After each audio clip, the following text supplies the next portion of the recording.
Remote Gulf of California, as the sun dips below the horizon, a small, solitary creature swims through the murky waters. For centuries, the vaquita, a shy porpoise, has navigated these depths, a testament to the ocean's silent wonders.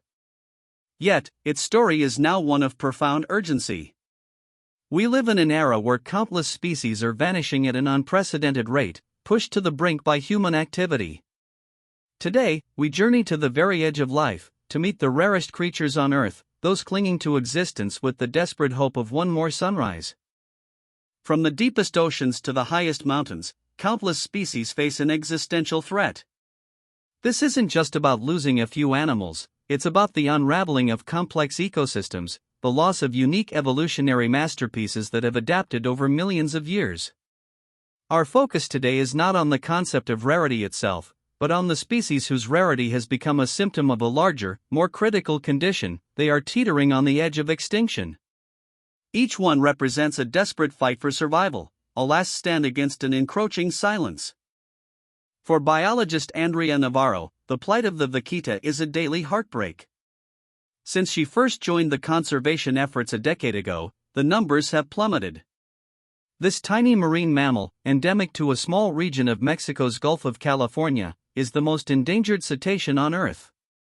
Its decline is almost entirely due to illegal gillnet fishing for the totoaba fish, whose swim bladder is highly prized in traditional Chinese medicine. Each net cast is a death sentence for a vaquita, an unintended victim in a brutal trade. Just 5 years ago, estimates placed the vaquita population at around 30 individuals. Today, that number has dwindled to a terrifyingly low figure. Despite international bans on gillnets and strenuous efforts by conservationists, the illegal fishing persists, driven by demand thousands of miles away. Every successful breeding season is overshadowed by the constant threat of entanglement. For the vaquita, every birth is a miracle, and every lost individual is an irreplaceable tragedy, bringing them closer to total annihilation. Thousands of miles south, on the predator-free islands of New Zealand, another remarkable story unfolds. The kakapo, the world's only flightless parrot, is a creature of unique charm, nocturnal, herbivorous, and famously aromatic. By the 1970s, introduced predators like stoats and cats had pushed them to the brink, with only 18 individuals known to exist. Their survival became a national mission, led by dedicated conservationists who relocated the remaining birds to isolated sanctuaries, painstakingly monitoring every single one. The kakapo recovery program is a shining example of what intensive conservation can achieve. Scientists individually identify each kakapo, monitor their health, and even manage their breeding through supplemental feeding to ensure successful nesting seasons. They understand the lineage of every bird, ensuring genetic diversity. It's a slow, meticulous process, but it's working. The population has steadily climbed, a beacon of hope for species on the brink, proving that with unwavering commitment, even the most critically endangered can rebound. Yet, not all stories offer such glimmers of hope.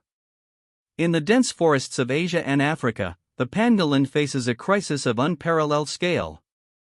This shy, scaly anteater, with its unique armor, has earned the tragic title of the world's most trafficked mammal. Sought after for its meat, considered a delicacy, and its scales, used in traditional medicine, pangolins are stripped from the wild at an astonishing rate. Poachers hunt them relentlessly, feeding a black market fueled by ancient beliefs and burgeoning wealth. An estimated 1 million pangolins have been illegally traded in the last decade alone. Despite international bans and increased enforcement, the demand continues to drive a ruthless industry.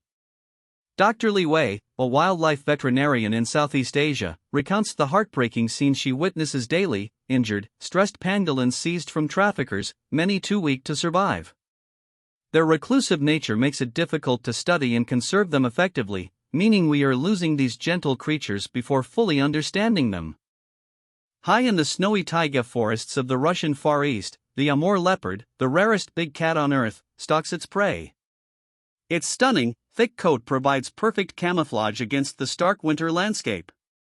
Vladimir Ivanov, a veteran wildlife ranger, has dedicated his life to protecting these magnificent predators. Every footprint we find, he says, is a sign of hope, but also a reminder of their precarious existence. Habitat destruction from logging and infrastructure, combined with relentless poaching, has pushed them to the very precipice. In 2007, fewer than 30 Amur leopards were left in the wild. Intensive conservation efforts, including anti-poaching patrols and the creation of Land of the Leopard National Park, have seen their numbers slowly rebound. However, the population remains critically low, making them incredibly vulnerable to disease or a single catastrophic event. Every new cub is celebrated, a tiny flicker of hope in a vast, cold wilderness, reminding us that even the most formidable creatures can be brought to their knees by human impact. Deep in the dwindling rainforests of Sumatra, a creature that has roamed the earth for millions of years faces its final chapter. The Sumatran rhino, the smallest and hairiest of all rhinos, is a relic from a bygone era. Its two horns are highly sought after in illegal wildlife trade, driving relentless poaching. Furthermore, its fragmented habitat, carved up by palm oil plantations and logging, makes finding a mate nearly impossible for the few remaining individuals. Their breeding success in captivity is also notoriously difficult. Today, fewer than 80 Sumatran rhinos survive across fragmented populations. The crisis is so severe that conservationists are undertaking daring rescue missions, moving rhinos to protected, semi-wild enclosures with the hope of facilitating breeding. The stakes are incredibly high, as each individual is genetically precious. Dr. Zulkifli Ahmad, head of the Sumatran Rhino Sanctuary, says, "Every birth is a monumental achievement, a testament to the dedication of so many, but we are in a race against time, and time is running out." Beneath the bustling metropolis of Mexico City, in the ancient canals of Xochimilco, lurks a creature of myth and science, the axolotl. This unique salamander, famed for its perpetual larval state and incredible regenerative abilities, is a living wonder. For centuries, it has inspired local legends and scientific breakthroughs. But the expansion of Mexico City has brought pollution, invasive species, and habitat destruction to its freshwater home, pushing the axolotl to the very edge of oblivion. Just over 2 decades ago, axolotls were common in the canals. Today, they are almost impossible to find in the wild. Surveys in 2014 found less than one wild axolotl per square kilometer. Dr. Luis Zambrano, a leading expert, spearheads efforts to create Chinampas refuges, protected floating gardens that recreate their natural habitat.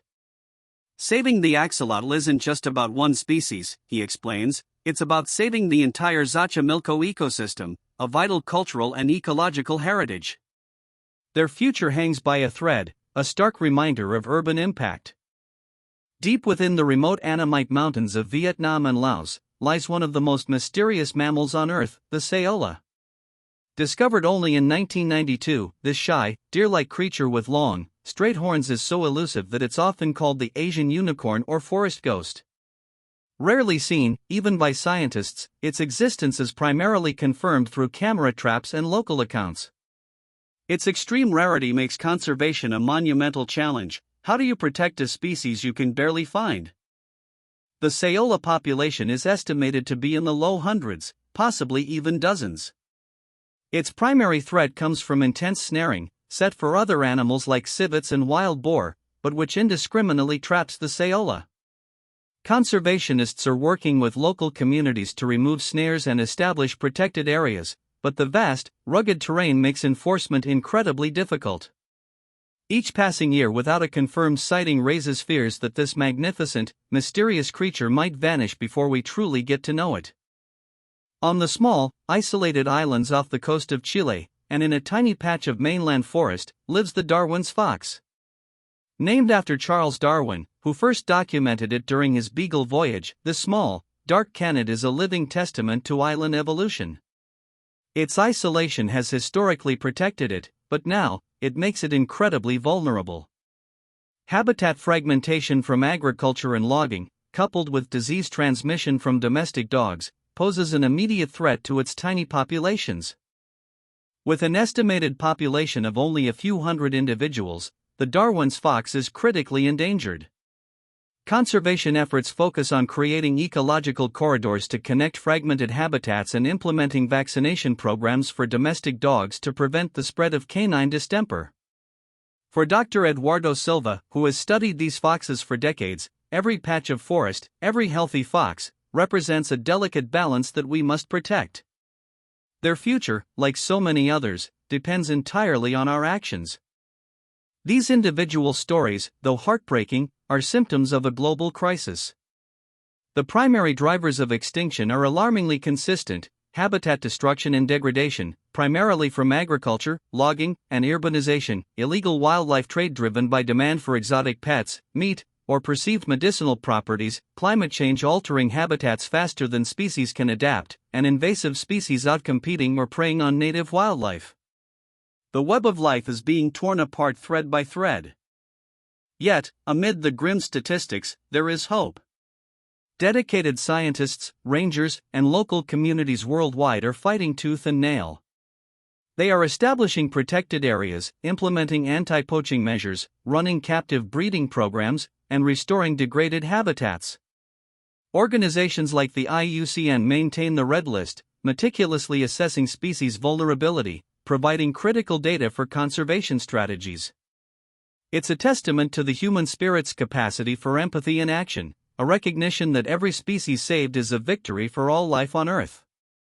The stories of the vaquita, the pangolin, the Amur leopard, and countless others, are not just tales of loss, they are urgent calls to action. Each creature, no matter how small or obscure, plays a vital role in the intricate tapestry of life. Their struggle for survival is a mirror reflecting our own impact on the planet.